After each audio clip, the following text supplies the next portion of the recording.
Want to support me? Go hit up Nene Marie 37 on IG and purchase a signed copy of my book. That's how you can support me. Yo! It's your boy Trenches News, and I'm back at y'all with another one. Appreciate all the support. Thanks for everyone who subscribed to the channel. If you ain't subbed to the channel, make sure you do. Make sure you join the membership. Shout out to the real mod squad, man. If you ain't following my mods, man, you can follow their ads at the end of the video, man. Remember, if you got anything extra, clothes, food, hygiene, remember I said extra, take it outside, bag it up, and give it to somebody, man, who needs it, the less fortunate, man. Remember, we all one step away from being homeless. Hey, let's save the kids, man. All you gang members out there, man, hey, look, you ain't going to get rich in the streets. None of that, man. Go and get you a job, credit, trade, all the good stuff, man. It's better in life when you ain't got to look over your shoulder, man. It's better in life when you getting it legit, man. You know what I'm talking about? The faster you get, the faster it's gone. I always remember that. I got the story, man. The story of the day, man. Cdai600, Rondo600, man. Harry and Marv, man. Then you got Lil Durk, man. We got Lil Durk in the mix, man. Cdai, now 3 years ago, there's an audio from 3 years ago. Shout out to Byron Blake, man, because he had said it yesterday, man. He had came out and had alerted us that this was coming. And Cdai had posted from his account to call the Cook County number and demand that his motion being heard to expose Rondo600 for snitching on him. 3 years ago, he had an audio saying that Rondo threw him under the bus. He said that Durk and them had paid for him a high-priced lawyer, $20,000-$30,000 lawyer, and he had a public defender. And Rondo and them, they plotted. They plotted to tell the lawyer. The lawyer was going in there to say that Cdai was the sole shooter, that Cdai was the shooter, and that he wasn't there. He ain't had nothing to do with it. That's what his story was. Now, 3 years ago, it came out. Now, today, you know, Cdai confirmed it like 8 months ago, 7 months ago, 8 months ago. Cdai came out and said it again. He said that he feel like his voice ain't being heard. You know what I'm talking about? People pick and choose who they want to call rats and hang with rats. And he was like, man, y'all homie a rat. Y'all could stop it. You know what I'm saying? And, you know, he said he stood on all 10. Cdai actually said that he could have got 20 years at 50 if he would have got on the stand. But he said he was a real nigga and everything. And now, you know, them 10 years hidden. He got 30 more left. Them 10 years hidden. And everybody out there balling. He said the love ain't like it is, how people think it is. He said that he actually got more money from the fans, $15, $20, $30 here and there throughout the month, than he got from people that he known for 20 years plus. So that mean everybody been on the internet capping, talking about that they sent the money and free 22 and free all that.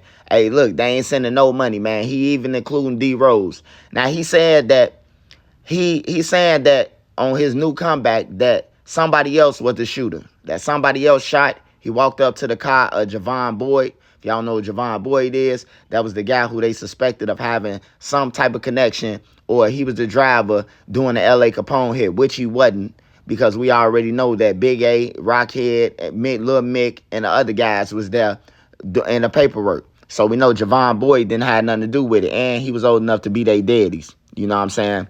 So that's what's the killing thing about it. They ain't know him from a can of paint. But Cdai actually dropped his phone, too. He dropped his phone. That was the evidence they had. His fingerprints was on the car. Multiple witnesses was at the scene. Yeah, and he trying to get home now. He trying to get home. See, Rondo600 then already threw him under the bus. He came out and said before that they offered him some money, that they tried to, like, basically offer him some money because he was like, ain't no amount that you can get me to take no case. So they try to get Cdai to take the case for Rondo so he could be out there with Lil Durk. He must have told him, like, man, Joe, ain't no need for both of us to be in here. Go ahead, you take the case, I'm going to take care of you. That's what, and then, you know, he probably talking to Lil Durk now, and they probably like, yeah, you get him to do that, we'll pay it. Rondo, the only one got a lawyer, man, out the whole deal. Sort of like the Moo-Wop thing. This sort of like the Moo-Wop thing, man. Moo-Wop the only one with a lawyer out of 5 guys, even though Dirk ain't entitled, or nobody's entitled to pay for their lawyer. They did it on their own. But to have rappies who from the same hood, who everybody rap about, respect it, and you only help out one and not the others. You only help out one and not the other four. I wouldn't help Teezy anyway if I was Dirk, because he called your brother, man. He the one made y'all hot. Teezy did, you know? But yeah, it's crazy, man. Cdai, he exposing it, man. He exposing the truth. He said he exposing it. He can't hold on to the truth no more. And he's saying that another got shot. Now, my whole thing is, okay, if another got shot, you will have to get on the stand and say that this got shot in order to get out. You just ain't going to get out by saying somebody else did it and you was buying some weed from Javon Boyd and somebody just came and shot him. That's what he's saying, though. That's what he's saying that happened. They saying that D-Rose signed the affidavit for him and trying to get him out and said that he was there on the scene and all that. I don't know how D-Rose could put himself on the scene, man, and he innocent on his case. Like, I don't know their motives and where they trying to go with this at, but yeah, he said that Rondo told on him. He said that the rappers and everybody, they harboring, they looking over, they picking and choosing who they want to call or snitch. I think he was talking about the Take Capone situation on that situation, because they kept on saying that Tay told and all that. But 3 years ago, he came out and said Rondo told, but we never heard nothing. And Dirk, to this day, continue to say, free Rondo, free 9. You know what I'm talking about? I told my lawyer to tell the judge to free 9 or something like that. However he said it. You know, that was his latest 9 song that I heard. That was about a year ago, 2 years ago, that song.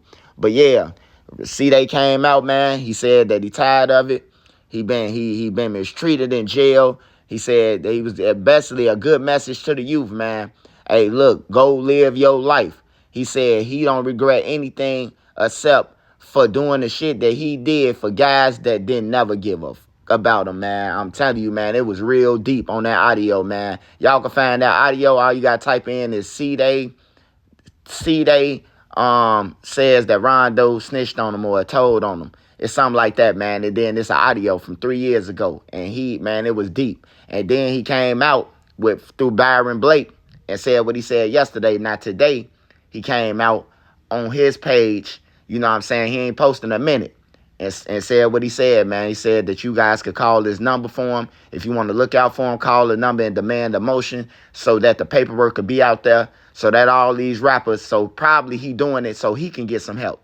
That's why he probably doing it. If he exposed Rondo and Dirk and them see it, they going to help him out instead of Rondo now. You know what I'm saying? It's probably a good tactic. I don't know. Y'all get in the comments, let me know what y'all think. My man is my 9. I'm out.